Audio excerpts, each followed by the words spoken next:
Okay, folks, so I said I would answer your Q&As. We actually haven't got that many this week, but it is what it is.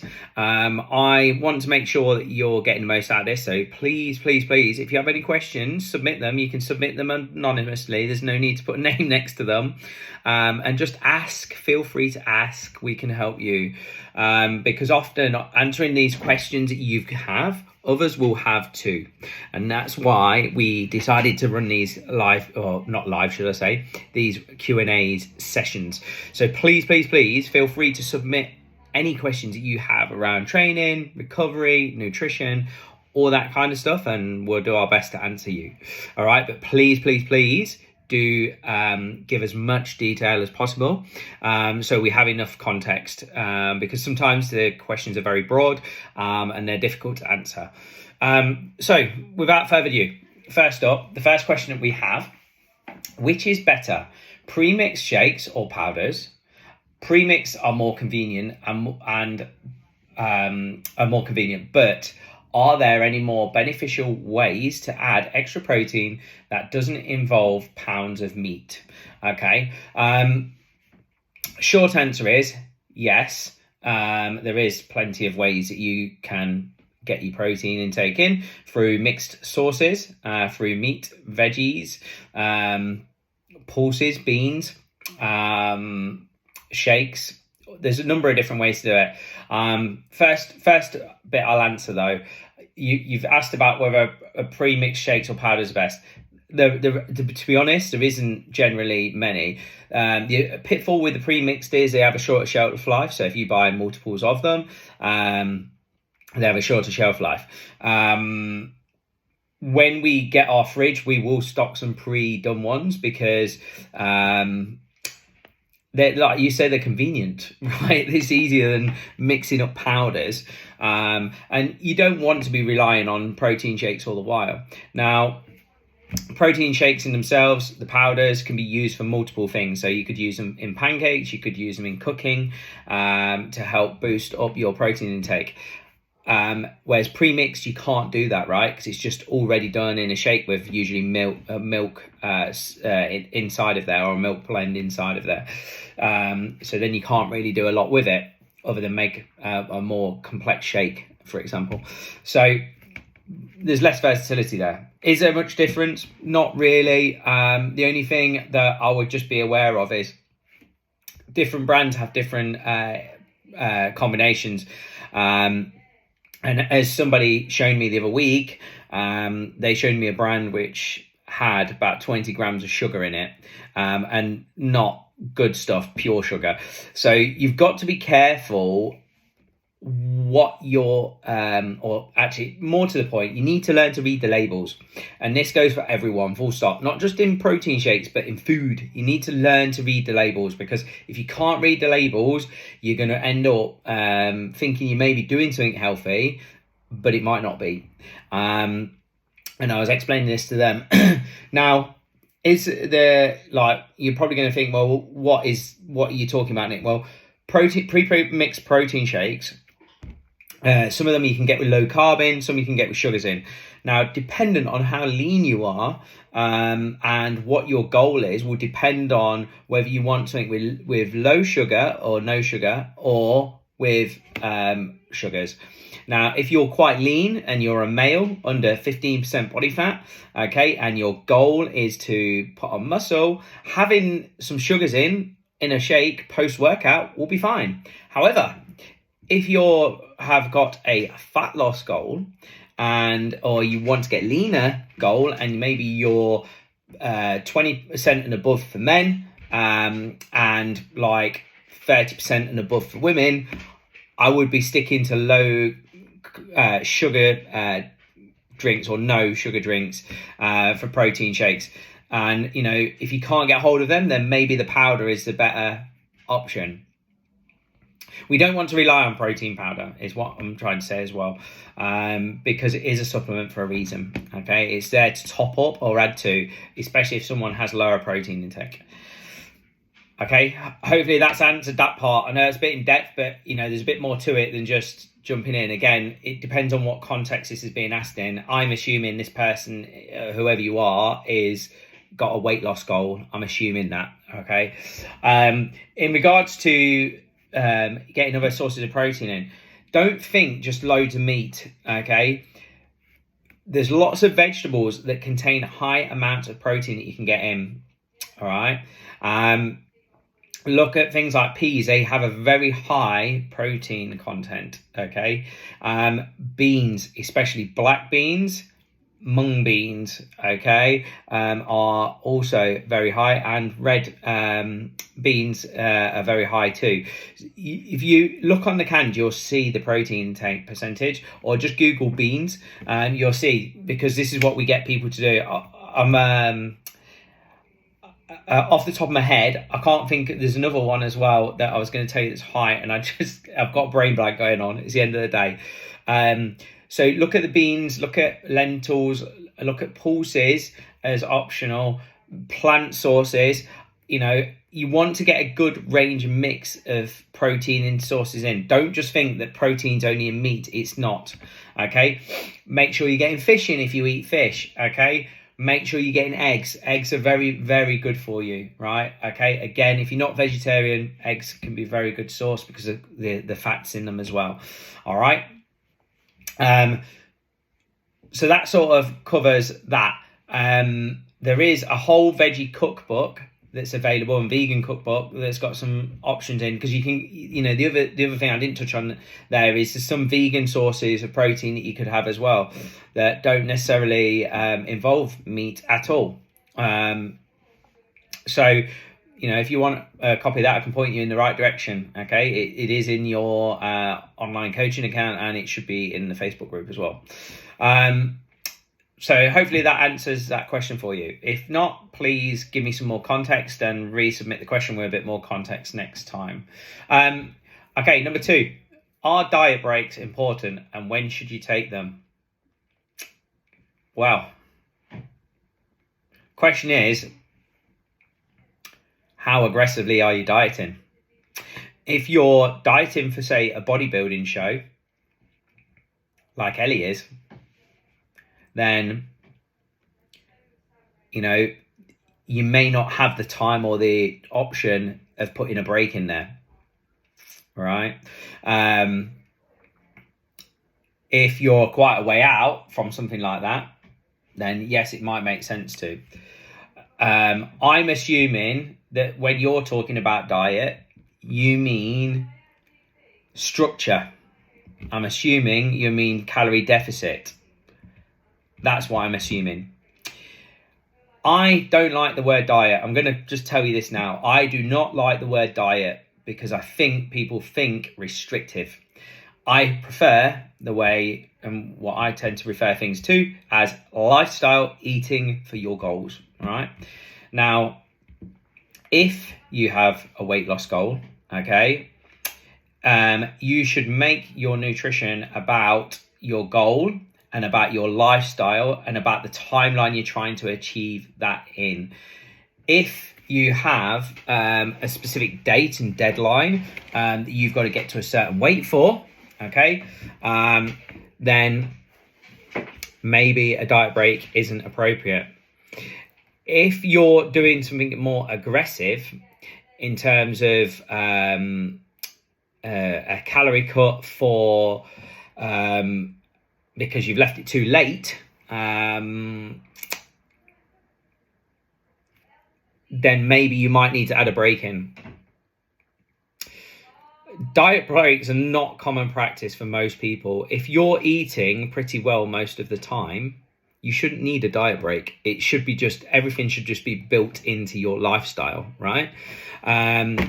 If you're referring to you've cut out certain foods and restricted them, right, totally, then I think you've gone about addressing your nutrition the wrong way. And I would suggest in that circumstance, you relook at what you're doing and maybe readdressing it and figuring a different path. You know, the way you eat should be just part of your life, to factor in birthdays, Christmases, events, right? You shouldn't need to be constantly trying to diet or cut things out all the time. People need to maybe remove certain things or cut back on certain things in their diet? Possibly. And if we're talking about things like alcohol that is not conducive to health at all, like zero, whilst I would never tell someone to quit alcohol, I may suggest that you only drink every 2 to 3 weeks, all right?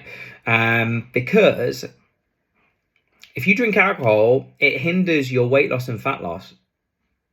True fact. And up to 3 weeks, it can hinder it for.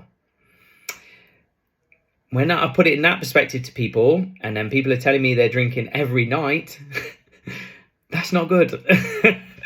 So you need to consider that.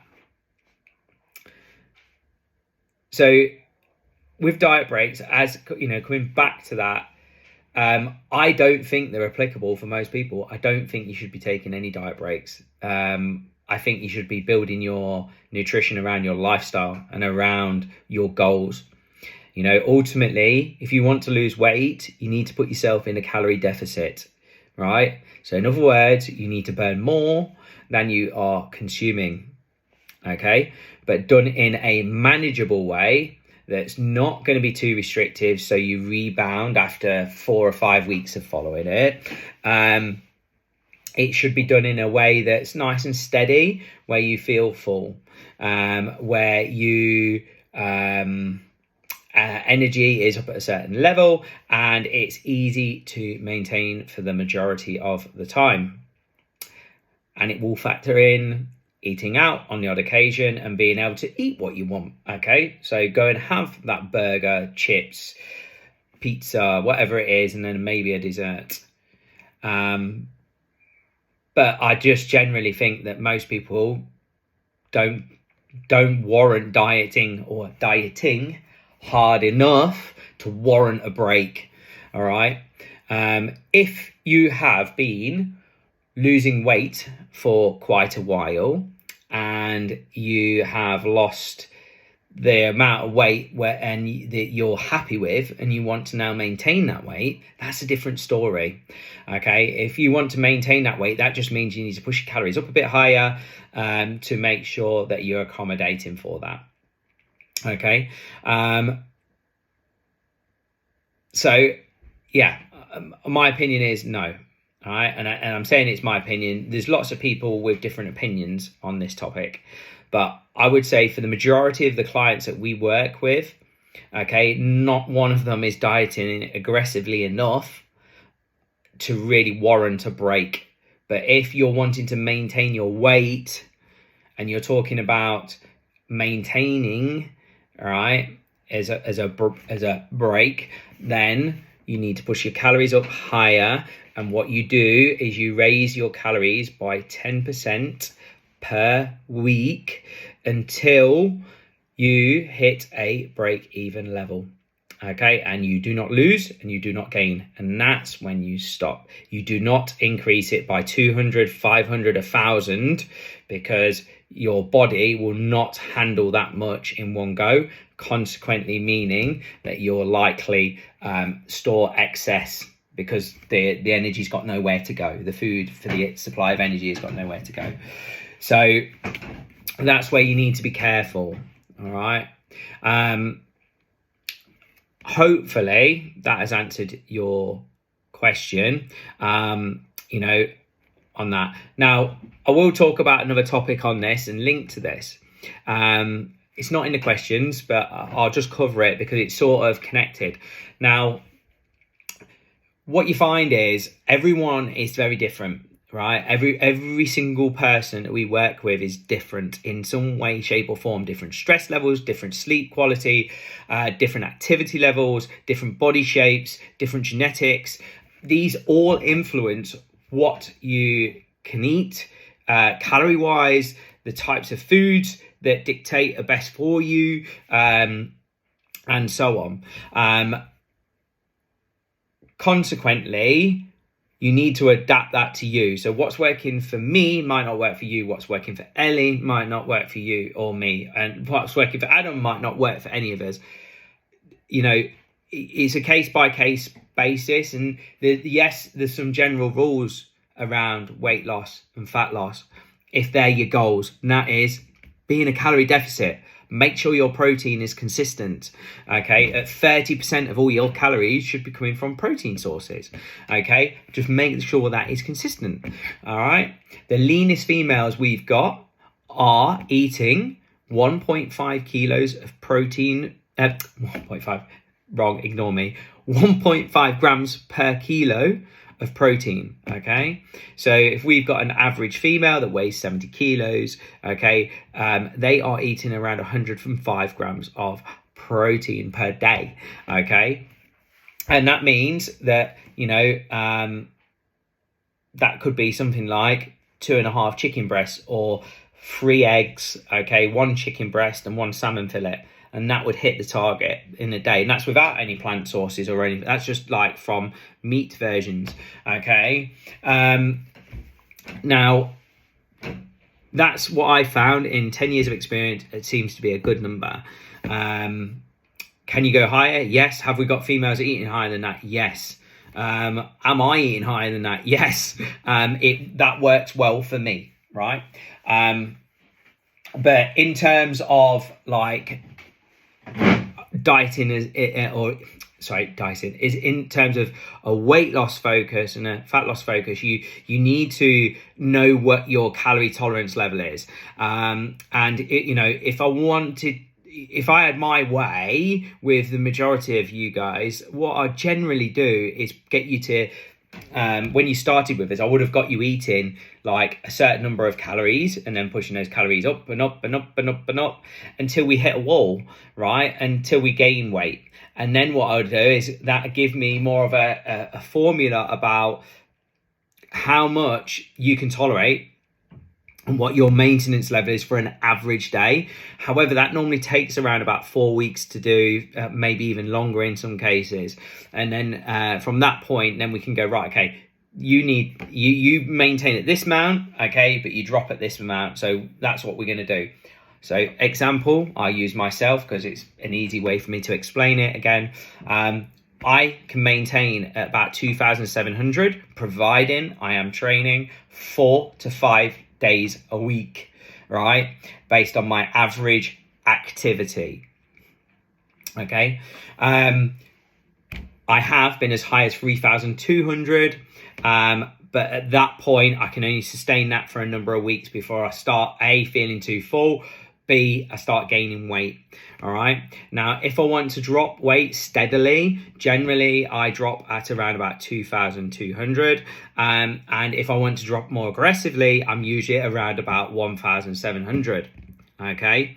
Now, I've been following, and this is where the caveat's going to be thrown in. I personally have been following a diet structure that for the 2,200 for probably 6 weeks, not recently. This was up until about 4.5 weeks ago, where we're eating 2,200 calories. However, since then, my coach has changed it, and we've now upped it to 2,500. Right, but at the same time, we pushed all my protein intake up to between 2.5 grams and 3 grams of protein per kilo of body weight, right? Which is where, when I got really lean last time, I felt good off of it in terms of the protein intake, because I felt full all the time. Now, I've been following that recently, okay, but no sort of restrictions, just limited carbohydrates. So we've capped the carbohydrates, so I don't have any carbohydrates except 2 meals a week. I'm allowed my green veggies, but no sweet potato, no rice, no pasta, nothing like that at all, right? And I've been using lots of salad and hitting the targets. My calories are now at 2,500, okay? Now, bearing in mind at 2,200, I was maintaining. I've now gone up to 2,005, okay? And I've got 5 training sessions a week. And you'll be surprised to know that my body fat has started dropping on average about 1% a week. Okay, my weight has dropped a tiny bit, but not massive, but my body fat has dropped. And that tells us that my body fat fuels better off of that. Now, it's also stopped me from eating more unprocessed foods. I've not craved any sweets. And, you know, if you looked at my averages, you'd be quite surprised, I think. But this is where like things get a bit more complicated, because my calories have gone up, not down, and I'm losing, right? So this is what you need to sort of know, because there's variations in what's going on from month to month, week to week. I've been through about 6 different diet styles I followed over this last year, not because I'm weight loss focused. I'm focused on health mainly, and getting my consistency with training, which is working, but I've actually focusing a little bit more on just getting a little bit leaner, you know, and it's working. So, you know, you just have to be patient. Now, you speak to Ellie, when she's not dieting, you know, she's on around about 4,500 calories a day. And for someone that small, of that size, because you might think that's offensive, that's, you know, quite high. But she obviously has a faster metabolism, and, you know, a different body composition and makeup. The more muscle you have, the more calories you burn, right? The more muscle you have, the more carbohydrate tolerance you also have. And this is why most like PTs will take you down the low carbohydrate route initially, because they want to get you more tolerant. The problem with that is most people aren't patient enough to get the real results. They'll have like a short-term fix where they drop their weight because of all the carbs they were consuming, are reduced down, which is sort of a fake weight loss, because you flush your water out. But when you then start getting into it, most people would tend to only maintain like proper true low carbohydrate for, you know, a small amount of time, maybe 6 to 12 weeks. And then they don't tend to continue in it after that, because they find it too hard to sort of juggle. And this is why can't say I'm a massive fan of it, but I think it does have its place. But, you know, if you're not, you know, for a guy, sub sort of 15%, and for a female, you know, sub sort of, you know, probably 25%, or maybe even a little bit lower, then your carbohydrate tolerance is probably not that high. And the more square a frame you are, in other words, more like broader shouldered, like, you know, so you get different body shapes. You get like endomorphic frame, mesomorphic frame, and I've gone a brain blank a moment. There is another one. An ectomorph, right? So you get different frames. So an endomorph is more blocky and square, okay, and generally a bit more like pear-shaped, as we'd describe. A mesomorph is someone that's very muscular and more athletic naturally, and, you know, they do virtually nothing to keep the muscle mass, which there's few and far between of them. There's not too many of them around. And then you've got the ectomorphs, and they're like generally longer limbed, smaller frame, but they struggle to gain like weight. Whereas endomorphs tend to struggle to lose weight, or find it a hard challenge. But your overall frame can dictate to a degree what food you should be eating. So yeah, and I know it's a real deep topic, and I could go a lot further on this. I mean, if you want me to talk more about body shapes and diet structures that I've seen work, and what can work, then I'm happy to do a video on that for you. But you know, it's good putting people in a calorie deficit, but that doesn't always work. Sometimes there is hormonal factors that interfere with it. But as a rule of thumb, put yourself in a deficit and you'll lose weight. Put yourself in a surplus, you'll gain weight and gain muscle mass, right? Because that's what most people are usually doing when they're trying to gain weight. You need to be in a surplus. Okay. If you need to be in maintenance, then you just need to eat the equal amount to what you're expending. All right. So hopefully that answers your questions. I'm sorry, I know I've gone on, but I hope that might sort of explain a few things for you. And maybe if we can get these nutrition workshops up and running, maybe they will also help you. I've just got to find a suitable time for everyone. Anyway, if like always, feel free to submit more questions for me, and I like answering them. I've got quite a lot of knowledge I don't get to use very often, but please be specific with the questions. There's one thing I've learned in life, and that is you need to ask the right questions to get the right answers. All right, the more broad you go with a question, the bigger it is to open interpretation of what that question actually means. All right, so don't just say, I have a weight loss goal. What's the best diet? Say, what diet do you think would be best for me? I'm trying to lose X amount of weight. I'm doing this, and this, and I'm not sure what's going on. And give me some specifics. Like try not to be too broad. All right. Anyway, on that note, I'm going to let you all go. I hope you have a fantastic day, guys, and hopefully that's answered your questions.